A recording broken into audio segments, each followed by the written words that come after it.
we are looking at how to pronounce this name, as well as how to say more interesting, intriguing, confusing, and often mispronounced names as well. So make sure to stay tuned and consider subscribing for more learning. How do you say it?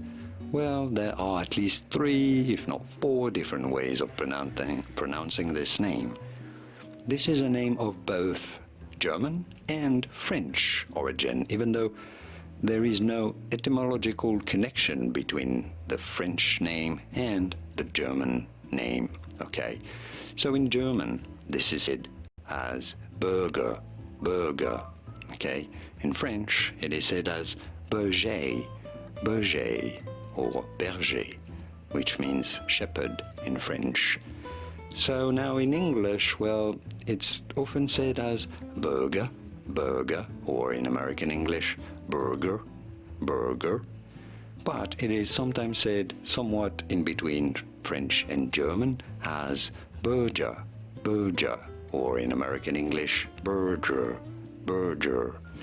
So yeah, there are different ways of saying it. It depends on the origin of the person and how they pronounce their family name themselves. Hard to know before asking how it is to be said. I hope this was useful. Let me know in the comments. Feel free to support by liking this video if you found it useful. And I'll see you soon in the wonderful world of pronunciation. More videos on how to pronounce more interesting and often mispronounced names. I'll see you there to learn more. Thanks for watching.